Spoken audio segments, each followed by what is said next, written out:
Ladies and gentlemen, welcome to PRC Foundation. How are you? আশা করি তোমরা অনেক ভালো আছো, সুস্থ আছো, চমৎকার আছো। তো গাইস, আজকে আমরা ক্রাইম এন্ড পানিশমেন্ট এই নভেলটার ক্রিটিক্যাল সামারি নিয়ে আলোচনা করব। তো আলোচনা শুরুতেই বলে রাখি, ক্রাইম এন্ড পানিশমেন্ট এই নভেলটার বেশ কিছু কোয়েশ্চেনের উপর লেকচার্স থাকবে, সেগুলো দেখে নেবে এবং এই নভেলটার অলরেডি ক্যারেক্টার্স, থিমস এবং সেটিং এগুলো সম্পর্কে আলোচনা করা হয়েছে, ওটা দেখে নেবে, তাহলে কনসেপশন আরো অনেক বেশি ক্লিয়ার হবে। তো ক্রিটিক্যাল সামারি আলোচনা করার পূর্বে নভেল এবং নভেলিস্ট সম্পর্কে কিছু কথা জেনে নিই। তো গাইস, এই নভেলটা লিখেছেন রাশিয়ান একজন ফেমাস নভেলিস্ট, তার নাম হচ্ছে ফিওদর দস্তয়েভস্কি। ফিওদর দস্তয়েভস্কির লাইফ ডিউরেশন হচ্ছে 1821 to 1888।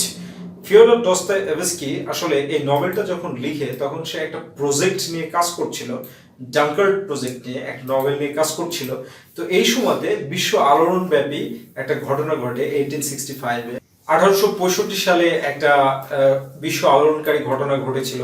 সেটা কি, যে ফ্রান্সের একজন murderer and would be poet, তার নাম হচ্ছে পিয়ারে ফ্রান্সকোয়া লেসনেয়ার।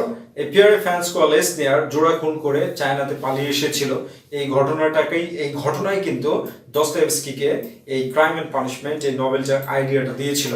তো গাইস, এই নভেলটা প্রকাশ করা হয়েছিল 1866 সালে সর্বপ্রথম, এর পরবর্তীতে 1867-এ।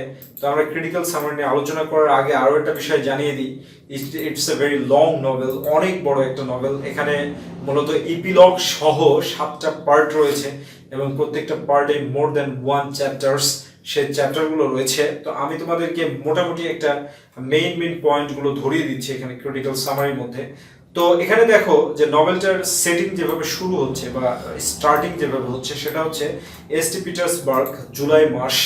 এই জুলাই মাসের উত্তপ্ত গরমের মধ্যে আমাদের এই নভেলের যে প্রোটাগনিস্ট, তার নাম হচ্ছে রাসকোলনিকভ, একজন 23 বছরের একজন এক্স ল স্টুডেন্ট। সে খুব হতাশ, তার জীবনে কোনো সুখ স্বাচ্ছন্দ্য নাই, তার দারিদ্রতা তাকে মানে কি কুরে কুরে খাচ্ছে, সে ঋণগ্রস্ত হয়ে গিয়েছে। তার পিতার একটা ঋণ তার কাছে ছিল 1 মাস আগে, সে সেটাও বন্ধক দিয়ে খেয়ে ফেলেছে। এইভাবে তার জীবনটা একটা হতাশ ব্যঞ্জক পরিবেশের মাধ্যমে এই নভেলটা স্টার্ট হচ্ছে। আর তখন সে সেখান থেকে একটা ঘড়ি নিয়ে এই পন ব্রোকার, যার কাছে রিংটা বন্ধক দিয়েছিল, 1 মাস পার হয়ে গিয়েছে, রিংটাকে উঠাতে পারেনি, তো একটা ঘড়ি নিয়ে আসে। যে ঘড়িটা নিয়ে আসার কারণ হচ্ছে যে এই রিংটা তোলার জন্য আরো কিছুদিন সে সময় নেবে এবং ঘড়িটা বন্ধক রেখে আরো কিছু সে টাকা নিবে। রাশিয়ান মুদ্রার নাম হচ্ছে রুবলস। তো আরো কিছু সে রুবলস নিবে, রুবলস নিয়ে কি করবে, সে তার জীবনটাকে ট্র্যাক করবে। তো সে এই আশা নিয়ে এই পন ব্রোকারের কাছে আসে, আর এই পন ব্রোকারের নাম হচ্ছে গাইস অ্যালিওনা। তো অ্যালিওনার কাছে এসে ঘড়িটা দিয়ে সে বলে আমাকে 5 রুবলস দেওয়া হোক, কিন্তু অ্যালিওনা, এবং সে সময় চায়, কিন্তু অ্যালিওনা পরবর্তী কি করে, ওই রিং এর সুদ কেটে তাকে সামান্য 1 টাকা কয়েক পয়সা, অর্থাৎ 1 রুবল সাম হেপক্স এগুলো দেয় আর কি। তো এতে সে খুব ক্ষিপ্ত হয়ে যায় যে এটা কি ধরনের আচরণ, হোয়াট টাইপ অফ বিহেভিয়ার। আর এখান থেকেই কিন্তু সে মানে এই তার মধ্যে কমিটমেন্ট আসে যে এই মহিলাকে হত্যার মাধ্যমেই আমি যদি আমার এই ভাগ্যের পরিবর্তন করতে পারতাম তাহলে মনে হয় সবচাইতে ভালো হতো। তো যাই হোক, এইভাবে সে এখান থেকে চলে গেল। যেতে যেতে সে 2 দিন থেকে তেমন ভালো কিছু খায়নি, এই কারণে একটা ট্যাভার্নে গিয়ে একটা ঠান্ডা বিয়ার খেলো। বিয়ার খেয়ে যে টেবিলে বসে খাচ্ছিল, ওই টেবিলে আরেকজন মাতাল ডাঙ্কার্ড, তার নাম হচ্ছে মার্মেলেইডভ, একজন বয়স্ক ডাঙ্কার্ড, সে বসেছিল এবং সে বলছে যে আমি একজন সরকারি কর্মচারী। মার্মেলেইডভ যখন রেসকলনিকভের সাথে পরিচিত হচ্ছে, তখন বলছে আমি একজন সরকারি কর্মচারী ছিলাম, এখন আমার চাকরিটা নেই, আপনি কি কোনো সরকারি চাকরি করেন? তো এটা শুনে, এই ধরনের প্রশ্ন শুনে রেসকলনিকভ মানে তার মধ্যে একটা হেজিটেশন কাজ করলো যে হোয়াট এ ম্যানার। তো যাই হোক, এই মার্মেলেইডভ এই প্রথম সাক্ষাতেই রেসকলনিকভের সাথে তার পুরো লাইফ স্টোরিটাকে কি করে ফেললো, একবারে শেয়ার করে ফেললো। এবং সে মার্মেলেইডভ কিন্তু রেসকলনিকভকে বলল যে আমি কিন্তু বেশ একটা ডাঙ্কার্ড, আর আমি এই মদ পান করি আমার দুঃখটাকে ভোলার জন্য। আমি প্রথমে একটা বিয়ে করেছিলাম, সেই বিয়ে থেকে আমার একটা কন্যা সন্তান হয়, তার নাম হচ্ছে সোনিয়া। এই আমার চাকরি চলে যাওয়ার ফলে সোনিয়াকে কি করতে হয়, এই প্রস্টিটিউশন বিজনেসে নামতে হয় পরিবারকে সাপোর্ট করার জন্য। আর আমি কিছুদিন আগে একটা চাকরি পেয়েছি, 1 সপ্তাহ কাজ করে 23 রুবল সামথিং পেয়েছিলাম। তো ওই টাকাটা আমার বউর কাছে এনে দিয়েছি। তো পরের দিন সকালবেলা ওই টাকা চুরি করে নিয়ে এসে মদ খেয়ে সব ফুরিয়ে দিয়েছি। এতে বউ আমাকে খুব মারছে, চুল ধরে ঘাট ধরে বের করে দিয়েছে। এরকম বিভিন্ন ধরনের হাস্যরসাত্মক কথা যখন বলছিল গাইস, তখন কিন্তু ট্যাভার্নের সবাই তার দিকে তাকিয়ে হাসছিল। But this is very tragic one. এটা খুবই দুঃখজনক একটা ব্যাপার রাশিয়ান সোসাইটিতে এ ধরনের একটা পারিপার্শ্বিক অবস্থা। তো এইভাবে রাসকলনিকভ তার মানসিক সংকটের মধ্যে এবং যন্ত্রণার মধ্য দিয়েই জীবন কাটাচ্ছে, অতিবাহিত করছে। এবং সে কমিট করে নিয়েছে যে এই মহিলা পর্ন ব্রোকার অ্যালিওনা, তাকে আমি হত্যা করব, এছাড়া আর কোনো উপায় নেই। তো আরো একদিন এভাবে কিছুদিন অতিবাহিত হওয়ার পরে তার এই যে ইচ্ছা শক্তি আরো মোটিভেশনে পরিণত হলো অন্য একদিন ট্যাভার্নের একটা কনভারসেশন থেকে, যেখানে একজন অফিসার এবং একজন স্টুডেন্ট এই অ্যালিওনা সম্পর্কে আলোচনা করছিল নেগেটিভলি। এবং স্টুডেন্ট এই ফিলোসফিক মতামত দিচ্ছিল যে অ্যালিওনাকে যদি কেউ হত্যা করে তার সম্পদগুলো মানবতার কল্যাণে ব্যবহার করতো তাহলে এটা সবচাইতে উৎকৃষ্ট হতো। এই ইনসিডেন্টসের মাধ্যমে কিন্তু মোটিভেশনাল টার্মটা ক্লিয়ার করেছেন দস্তায়েভস্কি রাসকলনিকভের, যে তুমি একে মার্ডার করো, দেয়ার ইজ নো প্রবলেম। তারপর থেকে রাসকলনিকভ মার্ডার করার জন্য উপযুক্ত টাইম খুঁজছিল এবং সে উপযুক্ত টাইমও পেয়ে যায়, কারণ অ্যালিওনার সাথে তার হাফ সিস্টার থাকতো, তার নাম হচ্ছে লাইজাভেরা। লাইজাভেরাকে সে দেখলো যে একজন ট্রেডম্যানের সাথে কথা বলছে, আর আগামীকালকে সে 7টা থেকে 8টা পর্যন্ত পোন বিজনেসে ব্যস্ত থাকবে। যার কারণে রাসকলনিকভ সিদ্ধান্ত নিয়ে নিল যে আগামীকালকে 7টা থেকে 8টার মধ্যে অ্যালিওনাকে আমি হত্যা করে কি করব, তার সম্পদ লুট করে নিয়ে আমি আমার ভাগ্যের পরিবর্তন করব। তো গাইজ, পরের দিন সে একটা কুড়াল নিয়ে অ্যালিওনার অ্যাপার্টমেন্টে চলে গেল। অ্যালিওনা যে বিল্ডিংটাতে থাকতো সেই বিল্ডিং এর 4th ফ্লোরে অ্যালিওনার অ্যাপার্টমেন্ট। এবং সেখানে গিয়ে ঘরের মধ্যে ঢুকেই রাসকলনিকভ কিন্তু অ্যালিওনাকে সজোরে আঘাত করে কুড়াল দিয়ে মাথার উপরে, এবং 2বার সে আঘাত করে। এতে অ্যালিওনার মৃত্যু হয়ে যায়। এবং সে যখন টাকা পয়সা লুট করছিল, সামান্য পরিমাণ লুট করা হয়েছে, ওই সময়তে লাইজাভেটা অ্যাপার্টমেন্টের মধ্যে ঢুকে প্রচুর পরিমাণে শোক, তাপ, বিলাপ এগুলো করতে শুরু করে দেয়। আর তারপরে রাসকলনিকভ কি করে, তাকেও হত্যা করতে হয়। কারণ এখানে নভেলিস্ট এটা দেখিয়েছে, যখন একটা হত্যা বা একটা অপরাধ শুরু হয় তখন অপরাধের সিরিজ শুরু হয়ে যায় ওই অপরাধটাকে ঢাকার জন্য। আর এর ফলশ্রুতিতেই ইনোসেন্ট একটা মেয়ে লাইজাভেরা, তাকে কিন্তু হত্যা করতে হলো রাসকলনিকভকে। তো গাইস, এখান থেকে রাসকলনিকভ জানে বেঁচে চলে গেল, তাকে কেউ ধরতে পারলো না। কিন্তু তার অ্যাপার্টমেন্টে যাওয়ার পরে শুরু হলো তার মেন্টাল অ্যাঙ্গুইশ। এবং সে এত বেশি চিন্তিত হয়ে গেল এই অপরাধের ফলে যে তার যন্ত্রণা এটা আর সীমানা থাকলো না, এটা সীমানা ছাড়িয়ে চলে গেল।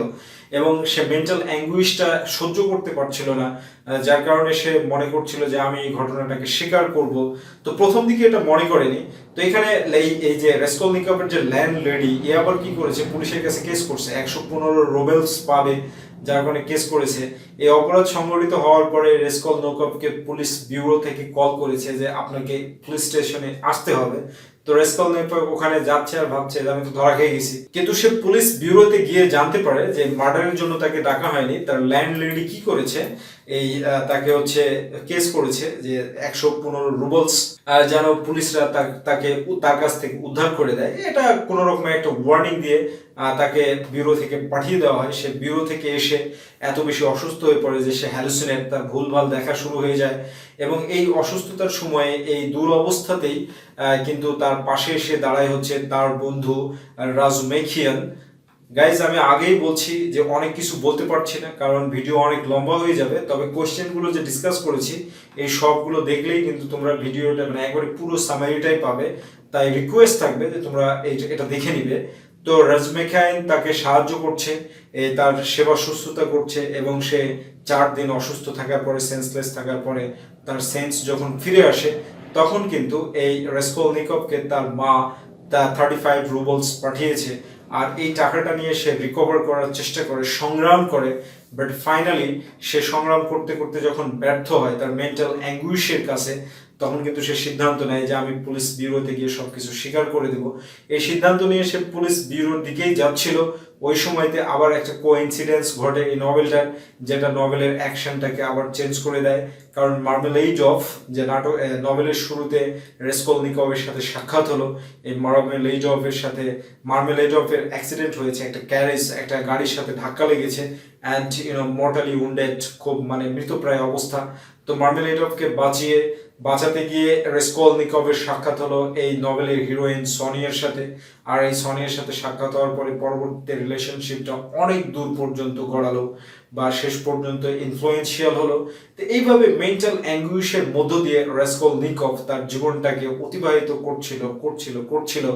তো হঠাৎ করে এই মার্মেলাইডভের মৃত্যুর পরে তার যে পোস্ট ফিউনারেল ব্যানকুয়েট, যেটাকে আমরা ফয়তা বলতে পারি বা শ্রাদ্ধ বলতে পারি, এই শ্রাদ্ধ খেতে যেদিন গেল সেদিন সেখানে গিয়ে একটা অত্যন্ত অপ্রীতিকর ঘটনা ঘটলো যে সনিয়াকে লুজিন হচ্ছে একজন 45 years old lawyer, well of lawyer, একজন স্বচ্ছ লয়ার, যে দানিয়াকে অর্থাৎ রেসকলনিকভের বোনকে বিয়ে করে এক্সপ্লয়েট করতে চায়। এ সনিয়াকে চোর সাব্যস্ত করতে চেয়েছিল, কিন্তু শেষ পর্যন্ত লুজিন সোনিয়াকে চোর সাব্যস্ত করতে পারে না। আর এখানে এই সোনিয়ার কাছে কিন্তু রেসকলনিকভ তার অপরাধটাকে স্বীকার করে। আর সোনিয়ার কাছে অপরাধ যখন সে স্বীকার করে, তো পাশ থেকে আরো একটা ইম্পর্টেন্ট কোইন্সিডেন্স, যেটার মাধ্যমে দেখানো হয়েছে যে আরো একজন ক্যারেক্টার যার নাম হচ্ছে শ্রীত্রি গেল অফ কিন্তু এটা শুনে নেয় এবং শ্রীত্রি গেল অফ এটা শুনে দানিয়াকে এক্সপ্লয়েট করার জন্য সকল প্রকারের স্টেপ নেয়। এভাবে হ্যাভেজার্ড mental background and mental sufferings প্রত্যেকটা ক্যারেক্টারের মধ্যে রয়েছে, এটা দেখানো হয়েছে। এর পরবর্তীতে কি দাঁড়ালো, রেসকলনিকভ তার মানসিক যন্ত্রণা যখন সে সহ্যই করতে পারছিল না, তখন পুলিশ ব্যুরোতে গিয়ে সে সরাসরি বলে দিল যে আমি কিন্তু এই দুইটা মার্ডার আমি নিজেই করেছি। আর এটাও আইরনিক একটা ব্যাপার, ইপিলগে দেখানো হয়েছে যে এই ফ্র্যাঙ্ক কনফেশনের ফলে এই পুলিশ ব্যুরোতে এর শাস্তিটা মাত্র 8 বছরের সশ্রম কারাদণ্ড দেওয়া হয় এবং তাকে সাইবেরিয়াতে কি করা হয়, ট্রান্সফার করা হয়। সাইবেরিয়ার একটা প্রিজনে তাকে 8 বছর সশ্রম কারাদণ্ড খাটতে হবে। এখানে দানিয়া এবং রাজমেখিয়ান এরা দুজন বিয়ে করে সাইবেরিয়াতে শিফট হওয়ার জন্য পদক্ষেপ নেয়, কিন্তু রেসকলনিকভের মা হঠাৎ করে অসুস্থ হয়ে মারা যাওয়ার কারণে তারা যেতে পারে না। কিন্তু সনিয়া রেসকলনিকভের পিছু নিয়ে সাইবেরিয়াতে যায় এবং তার ভালোবাসা দিয়ে রেসকলনিকভকে মুক্তি দেয় এবং তার মধ্যে রিজেনারেশন অ্যান্ড রিডাম্পশনটা ঘটে। তো আশা করছি তোমাদের কনসেপশন প্রিটি ক্লিয়ার, কারণ এখানে অনেক কিছু আমি বলতে পারিনি। তো বাকি লেকচারগুলো দেখবে, তাহলে কনসেপশন ক্লিয়ার হয়ে যাবে। পরবর্তী লেকচার পর্যন্ত আল্লাহ হাফেজ, হ্যাভ এ গুড ডে।